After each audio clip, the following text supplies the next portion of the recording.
Semana passada, eu, assim como muitos de meus colegas, senadores e senadoras que pela tribuna passaram, aqui viemos para saudar a realização da nossa 7ª eleição presidencial direta realizada consecutivamente.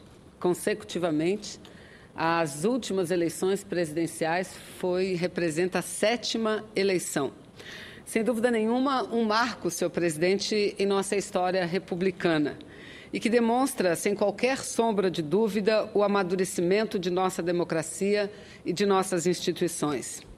Mas, senhor presidente, senhores senadores, a realização de pequenas, entretanto ruidosas manifestações em algumas cidades do nosso Brasil, pedindo a anulação das eleições e aludindo à necessidade do retorno ao poder por parte dos militares, nos traz um misto de preocupação e, muito mais do que isso, de indignação.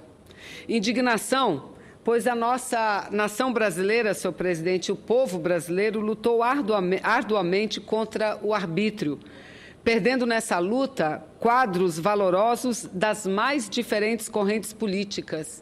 Lutamos e vencemos a ditadura, que por aqui ficou comandando durante 21 anos. Há um custo político e também pessoal imenso.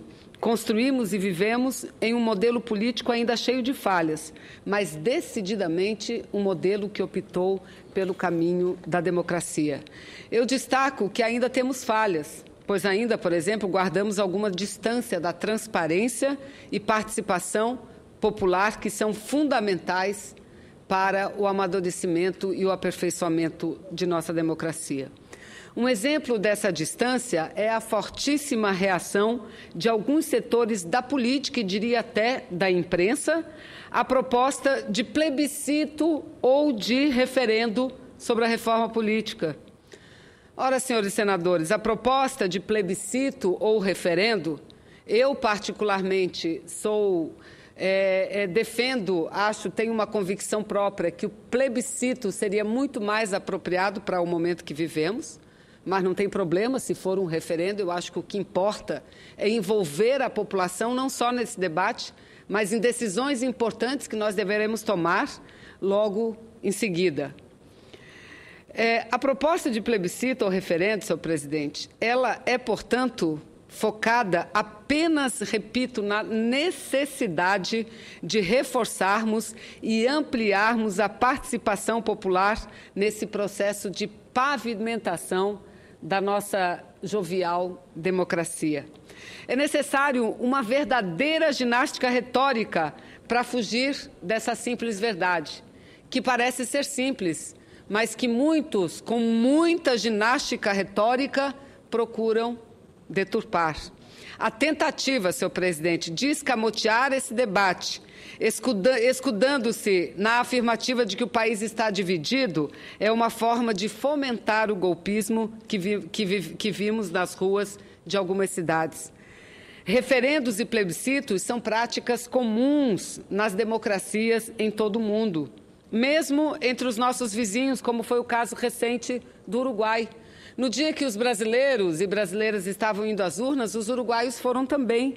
E lá não só para votar em candidatos, mas para votar também num plebiscito que tratava da redução da maioridade penal.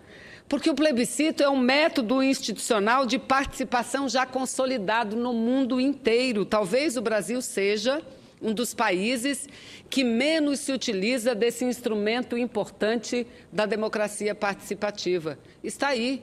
No Uruguai, por uma margem pequena de votos, não foi aprovado, a população não concordou com a diminuição da maioridade penal, não concordou.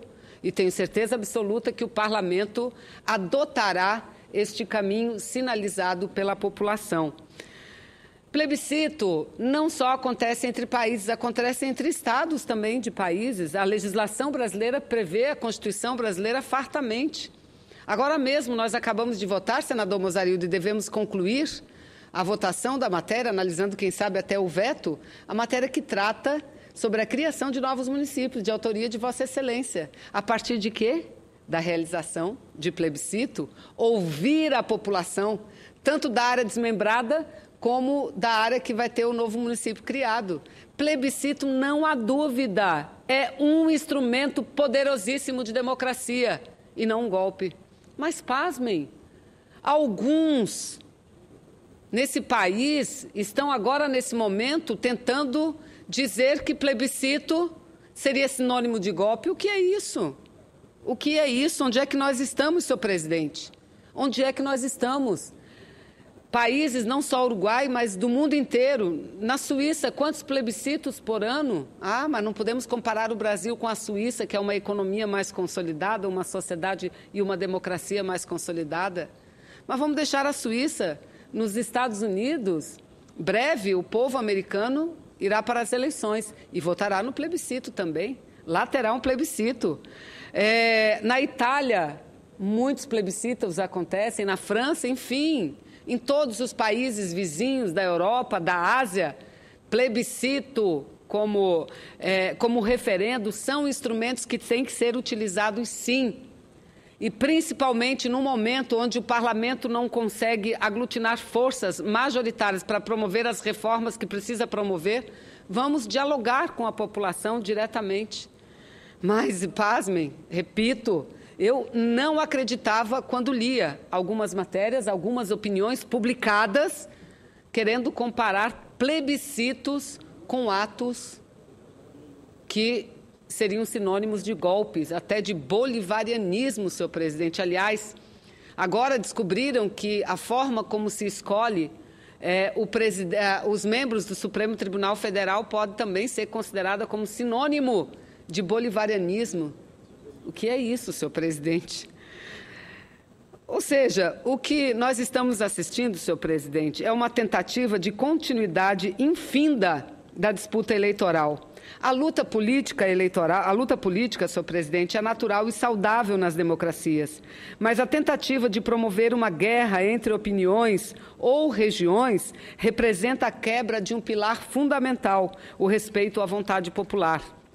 A tentativa de impor derrotas ao governo, sob quaisquer pretextos, é um precedente perigoso da nossa democracia.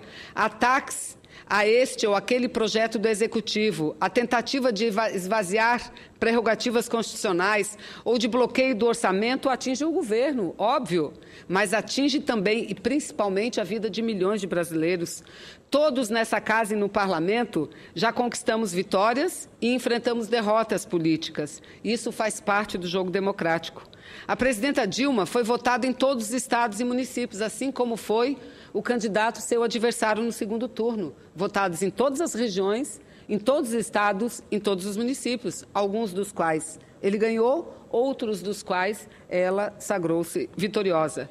No meu estado do Amazonas, por exemplo, a presidenta Dilma foi escolhida por 65% do eleitorado, mas isso não desmerece os amazonenses que optaram pelo seu candidato senador, seu candidato adversário no segundo turno, de forma nenhuma. Passadas as disputas, senhor presidente, é hora de pensarmos no país, é hora do diálogo. Eu tenho, como todos aqui, entre colegas dessa casa, todos nós temos entre nós aquele com os quais comungamos ideias e entendimentos e também aqueles aos quais guardamos profundas divergências. Mas aqui nós não somos inimigos uns dos outros. Temos, em alguns momentos, adversários e, em outros, aliados. Mas não temos inimigos, senhor presidente, de maneira nenhuma.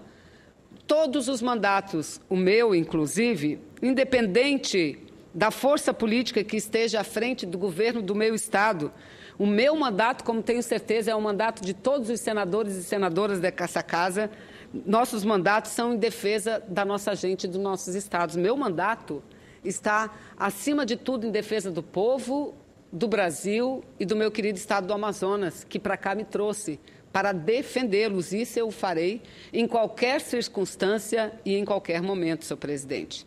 Não aceito e não concordam que surjam subterfúgios que dificultem a governabilidade de qualquer instância de governo, sejam elas aliadas ou adversárias. O modelo federativo que vivemos nos obriga a ter sempre o foco em foco o interesse do nosso povo, o interesse das nossas unidades da federação.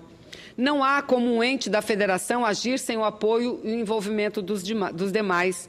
Não há como uma prefeitura ou um governo estadual agir sem o apoio do governo federal e vice-versa, senhor presidente, não há.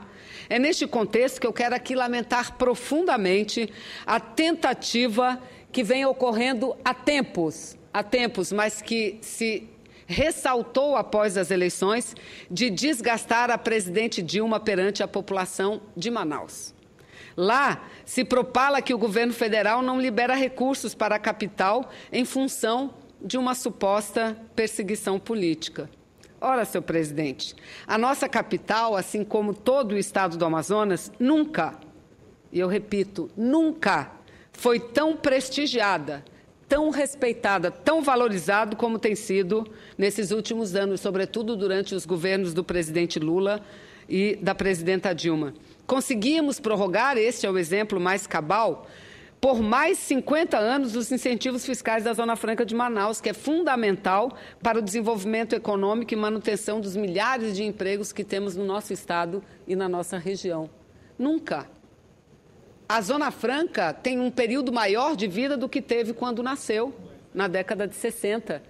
E isso só pode vir de um governo que tem compromisso com a nossa gente, com o nosso estado e com a nossa capital, Manaus.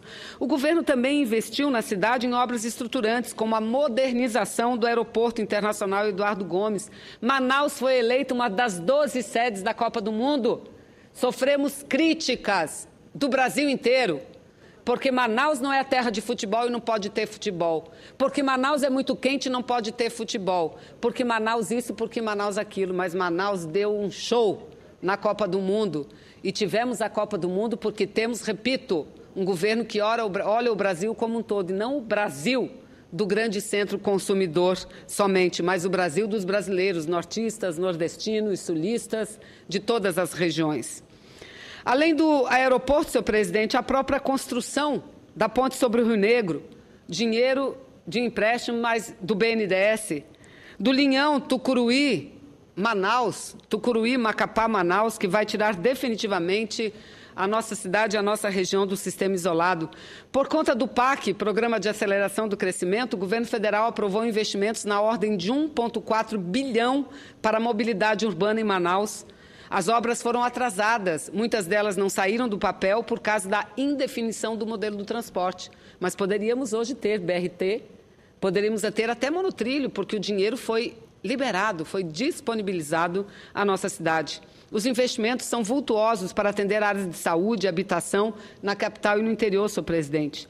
São mais de 1,6 milhão de beneficiados dos Mais Médicos. Gente no interior que nunca tinha visto um médico, hoje conta com médico permanentemente para a sua assistência. Mais de 91 mil, quase 92 mil pessoas atendidas por medicamentos gratuitos, quase 15 mil moradias construídas e tendo ainda mais de 30 mil em construção através do Minha Casa Minha Vida. Nunca o Brasil, a cidade de Manaus, o estado do Amazonas viu um programa tão grande, significativo de moradia popular como esse Minha Casa Minha Vida. Na área de educação, são 45 mil beneficiados pelo FIES, ProUni, Ciência Sem Fronteiras, senhor presidente. No Pronatec já são mais de 150 mil matrículas só lá no nosso estado. Outro investimento pesado do governo no nosso estado e na nossa capital são os 35 bilhões aprovados para obras do PAC, sendo que 14 bilhões já foram liberados até esse ano, senhor presidente. 14 liberados e 20 ainda estão para ser liberados. E olhe, Goiás, que tem um governo que não é do Partido dos Trabalhadores, é de um partido que faz oposição à presidenta Dilma, teve 39 bilhões liberados. Minas Gerais, 66 bilhões, Pará, 46 bilhões, Paraná, 36 bilhões. Onde está a perseguição, senhor presidente, que justifica essa campanha de difamação, porque é assim que eu vejo, contra a nossa presidente? No tocante à Prefeitura de Manaus, senhor presidente, o governo da presidenta Dilma tem em vigor inúmeros convênios, dos quais prevêem aporte de aproximadamente 46 milhões. Prefeitura e Ministério das Cidades, por exemplo, assinaram uma obra que deverá construir moradias e está sendo no conjunto Buritis. Também um outro convênio da Prefeitura com o Ministério na ordem de 10 milhões para fim de melhorar a urbanização da cidade. Em setembro passado, somente em setembro passado, do Ministério dos Esportes, o ministro Aldo Rebelo, meu querido companheiro de partido, foram recebidos mais da metade de um convênio superior de 4 milhões de reais para tratar o esporte nas cidades. As creches, senhor presidente, serão mais de 50 creches construídas na cidade de Manaus, através da Prefeitura de Manaus. 2 obras importantes na cidade, senhor presidente, como a Ponta Negra e a reforma do mercado municipal, que foram inauguradas recentemente, foram inauguradas e foram obras que contaram fortemente com recursos federais. Isso eles tentam esconder da população. Mas, eu repito aqui, obras importantes, mercado municipal, recuperação da Ponta Negra, o nosso cartão postal e, mais do que isso, a área de lazer para o povo da cidade de Manaus, foram recuperados também com recursos do governo federal. Não é verdade quando dizem que são obras que não têm recurso do governo federal. Olha, para a Ponta Negra foi assinado um convênio no valor de 22 milhões de reais e com uma contrapartida da Prefeitura de Manaus na ordem de 920 milhões. Os governos passados iniciaram a obra que esse governo inaugurou, que está aqui o dinheiro do governo da presidenta Dilma, senhor presidente. Foram mais de 22 milhões. Mercado municipal, a mesma coisa. Contou, sim, com verba do governo federal. E eu acho que tem que ser assim, senhor presidente. Falar é fácil, mas tem que falar e mostrar. Eu falo e eu mostro. Desafio a qualquer um, falar e mostrar. E repetir que essas obras não têm dinheiro do governo federal. Isso não é verdade, senhor presidente. Eu, inclusive, estou apresentando um projeto de lei, senhor presidente, um projeto de lei para que torne claro em todas as publicidades feitas pelos governos, pelo poder público, que são publicidades que, de acordo com a Constituição brasileira, têm que ter o caráter educativo e informativo, todas elas. Por terem que ter caráter educativo e informativo, tenha que dizer qual a fonte dos recursos com que aquelas obras foram realizadas, senhor presidente. Então, eu quero aqui dizer que foi muito difícil essa disputa eleitoral, mas eu não tenho dúvida nenhuma. O povo brasileiro escolheu novamente Dilma como sua presidente por tudo o que se fez no país. Mas o povo sinalizou também, mudanças têm que vir. E essas mudanças, para que elas ocorram, vamos recorrer à própria população, porque, na minha concepção, a maior de todas é o fortalecimento da democracia e da democracia participativa, senhor presidente, assim como da transparência, que é muito importante para que haja o zelo pela coisa pública e pelos recursos públicos, senhor presidente. Era o que eu tinha a dizer. Muito obrigada.